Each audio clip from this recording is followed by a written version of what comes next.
Can anyone answer this question for me?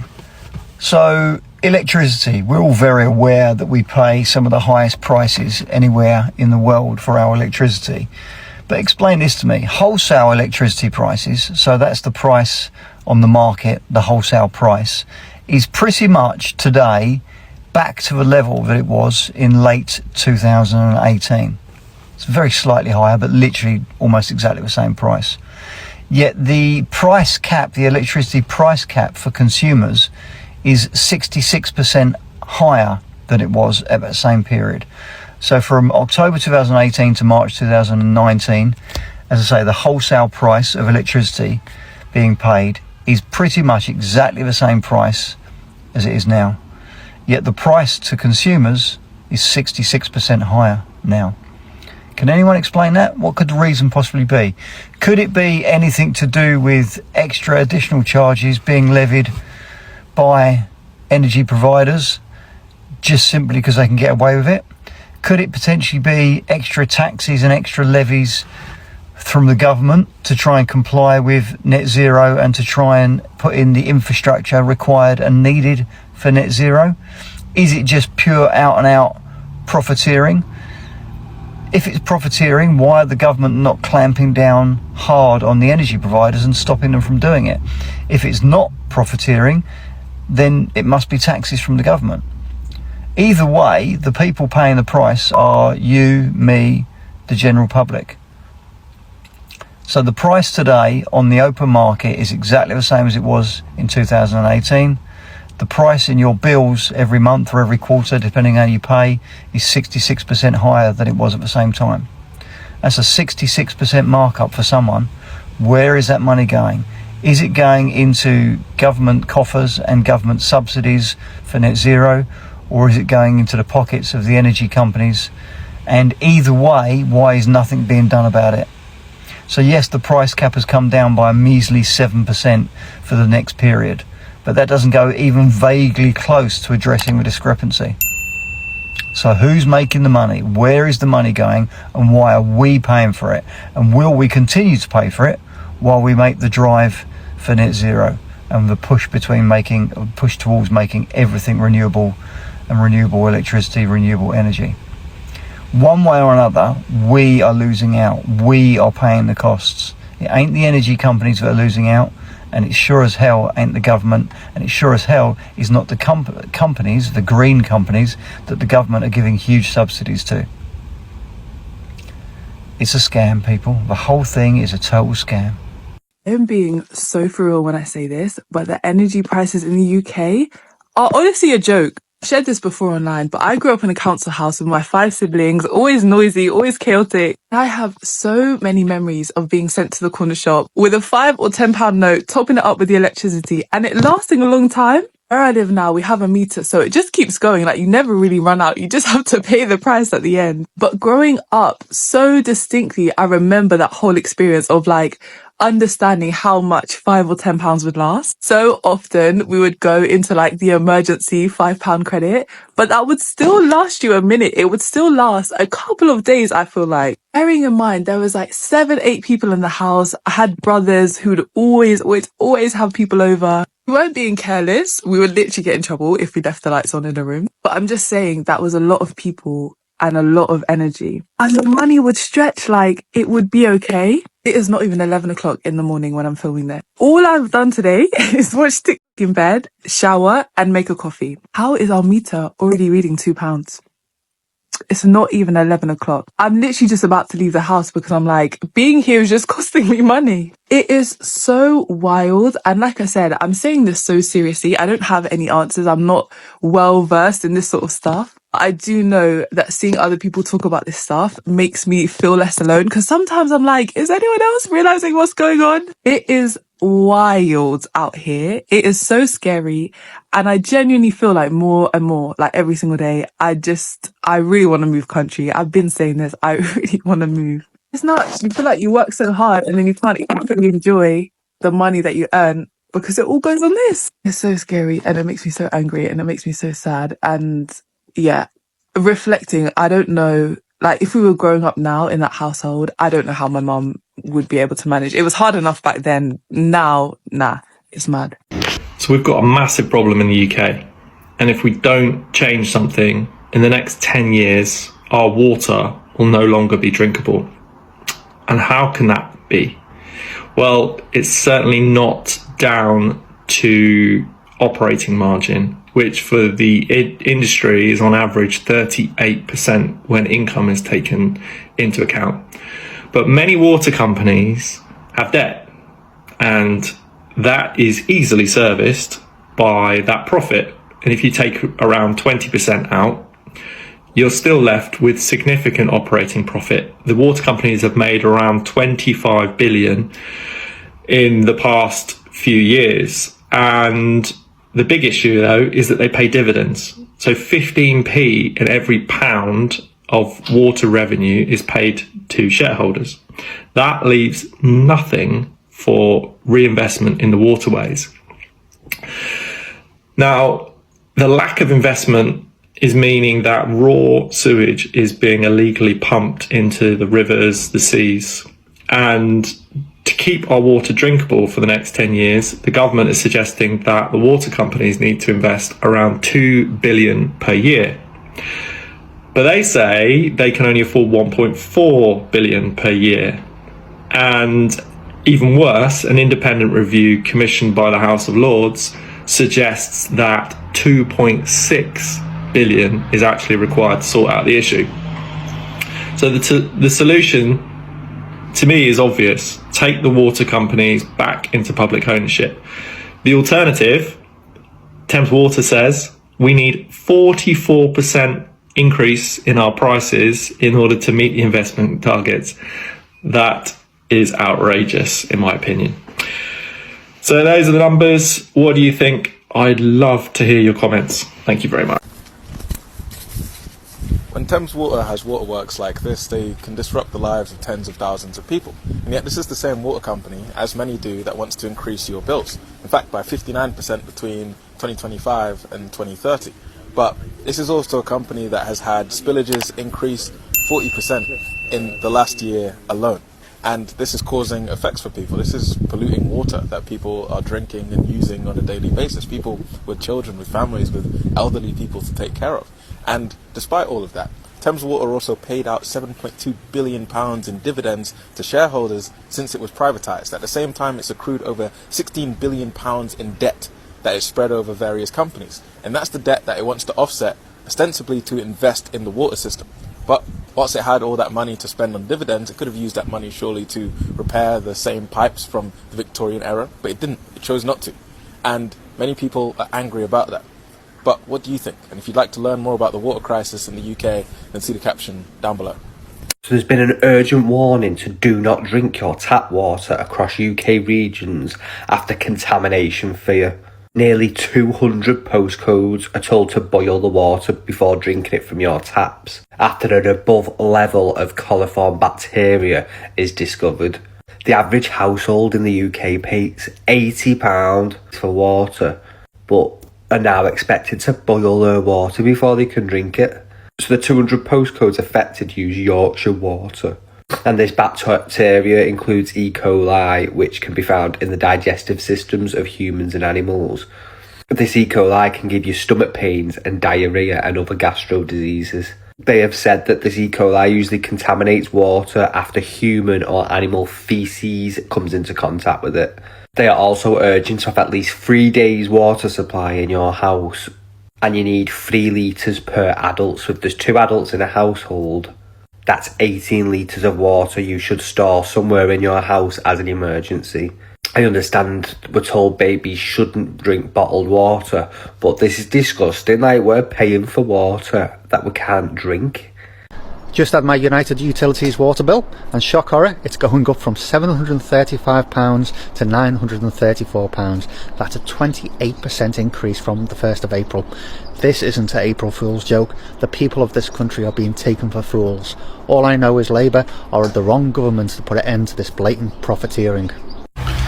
Well, would you look at this? A few weeks of some nice weather here in the UK, and now we've got warnings of a drinking water shortage within the next decade without new reservoirs being built, a minister has said.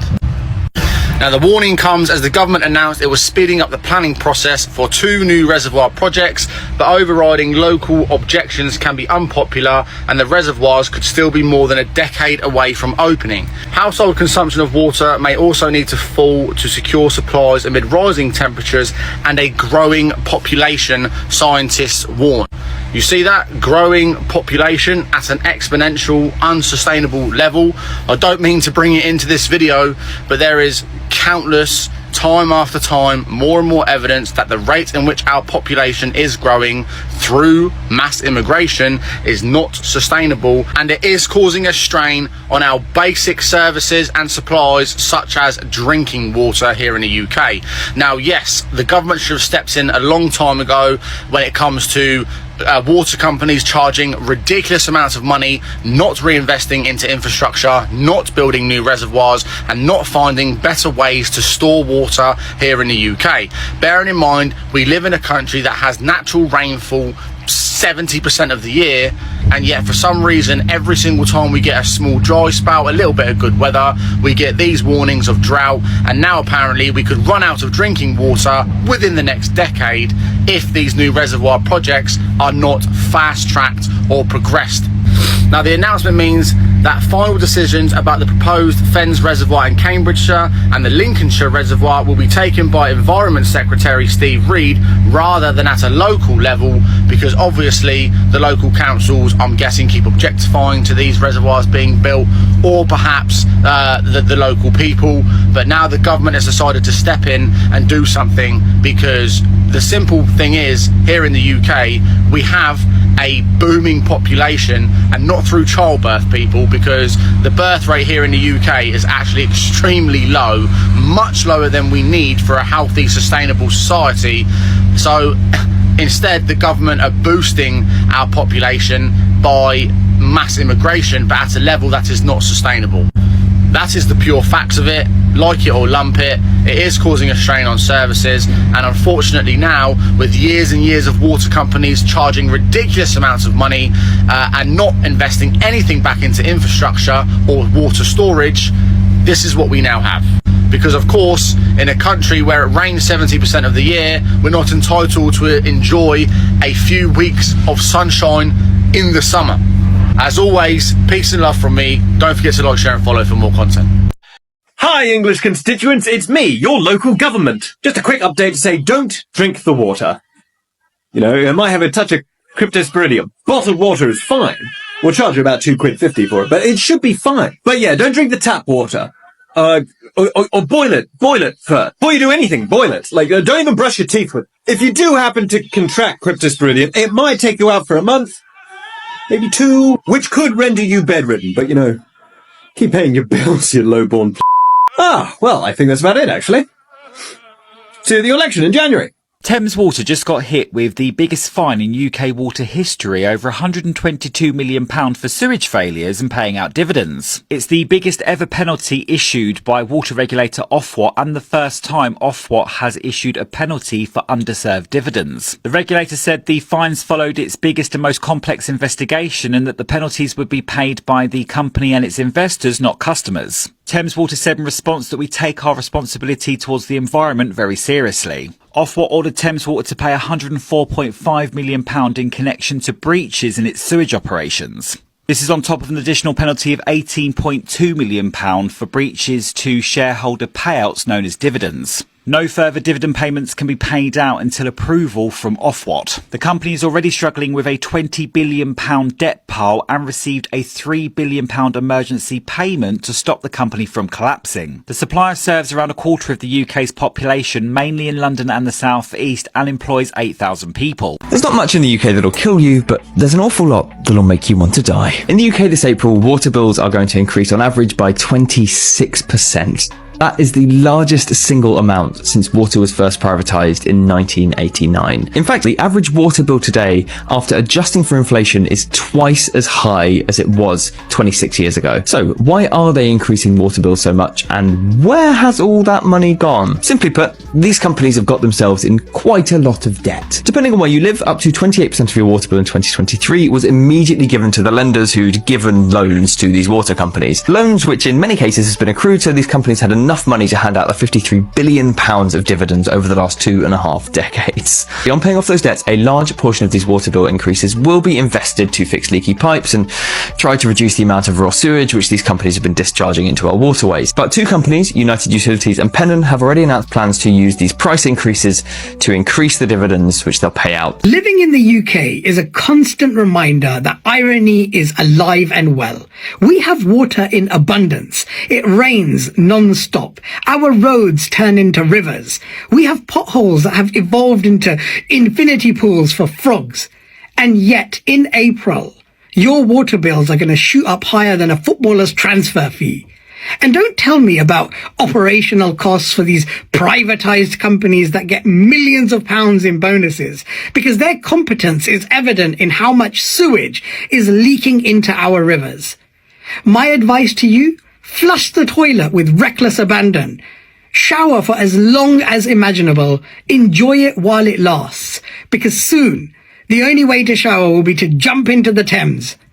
Actually, scrap that, because the chances are you're going to meet someone's last night's half-digested kebab. Imagine this, a £3 billion bailout for a company drowning in £19 billion of debt, whose shareholders have pocketed over £7 billion in dividends since privatisation, and executives awarded millions in bonuses. This is the reality of Thames Water, who were yesterday approved for a £3 billion rescue loan. The same company that's dumped 35,000 Olympic-sized swimming pools of raw sewage into the River Thames since 2020, allowing critical infrastructure to crumble and ageing pipes to rot. This bailout, which carries a 10% interest rate, will be added to customer bills, which, by the way, are already set to increase by 35% above inflation over the next 5 years.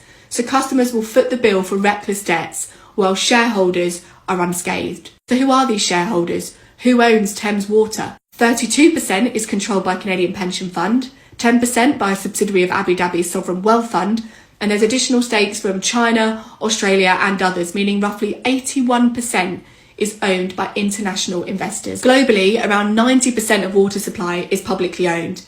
This ensures that water, a vital resource for our existence, is managed transparently and benefits everyone. Makes sense. Thames Water isn't just a financial crisis, it's a warning. When essential services prioritise profit over people, everyone pays the price. Two different friends said they only drink bottled water in the UK, and it got me thinking why we're the only country with a fully privatised water system. Rewind to 1989 and Thatcher's Conservative government sold off water authorities to private investors. Her general thinking was free markets give better investment, efficiency, service, but also fewer headaches for her budget. They even wiped the £5 billion industry debt to sweeten the deal for investors. And sweet it's been, but not free market.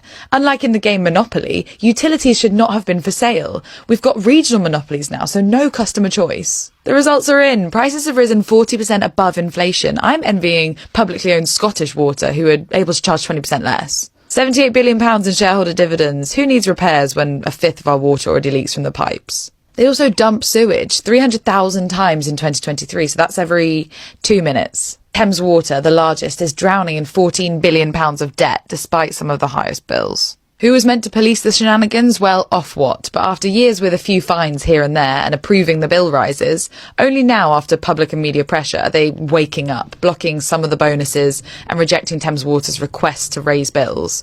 A bit too little too late. We're a cautionary tale of why privatising a fundamental human right hurts, and Britons might support renationalisation, but politicians won't commit. There's about £60 billion in debt. They'd have to compensate the investors or force renationalisation, which they would think would trigger legal and market chaos. Basically, a lot of foreign pension funds and financial institutions own huge stakes and lobby hard. Forced takeover could push that dreaded borrowing cost up. The Labour Party specifically fears the reckless socialism label, and it's politically safer to point fingers than fix pipes. Though thanks to EU regulations, our water quality isn't bad, so I'll tell my friends we can all drink up straight from that expensive tap. I'm Charlotte, this is That's News to Me. Let's get informed and not overwhelmed. Follow for more.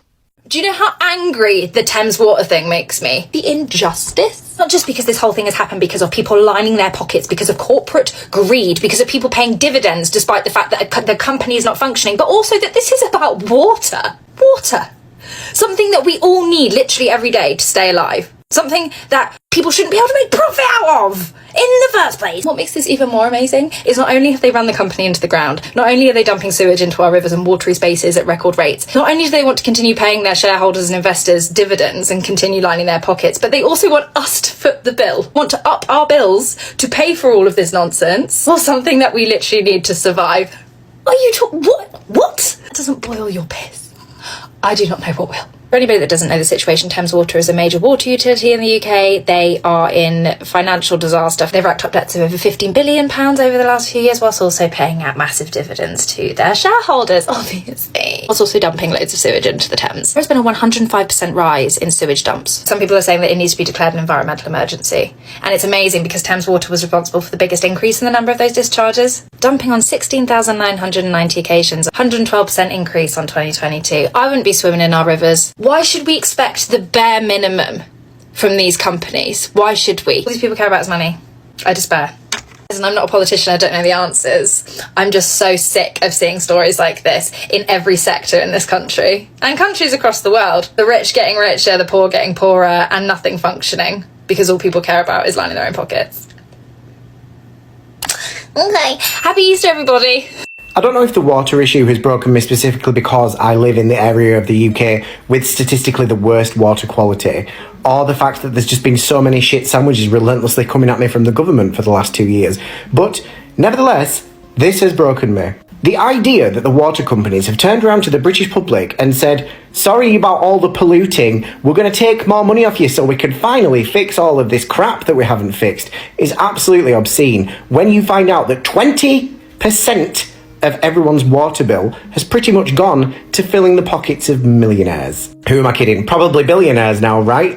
It's stuff like this that proves that whilst I may not be the most politically au fait person in the world, surely this branch of politics that pushes the idea of aggressive capitalism and hands public utilities to private companies, then allows them to do nothing for years, isn't working very well. And I remember it's literally been a bone of contention and something that's caused full-blown arguments with me and other people who are less lefty than me about the idea of returning all public utilities to public ownership. Can't do it, it's too expensive. Initially, yes, it's very expensive, but once it's been given back to the public, it can be cheaper. And you never know, with the public in charge of our own utilities, we might actually take care of them, considering we literally need them, and the companies that we privatise them to just make bank off it. It's like a joke running theme, that something will be like, we're going to have to increase prices, I'm really sorry, it's just such a difficult time we're all in together. While with the other hand going, woohoo, record share prices, time to go buy my new mansion. I just want to understand what it is that's completely desensitised us to this kind of thing. I'm so worked up that as I've been recording, I can actually feel my weird heart thing happening. Who knows, maybe it's not sarcoidosis, which was probably caused by repeated COVID infections. Maybe it's just the fact that I live in an area where my water's 58% fish. The endless nerve of these utility companies to run us dry and then turn around to us and be like, we're going to need more money if you need us to fix those problems. How about all of your board of directors and all of your interested parties take collective pay cuts and you make the money back from that? That or we go on a collective strike, because I don't really fancy continuing to pay a lot of money towards people who tend to give that money to billionaires who do nothing with it instead of actually fixing the problems.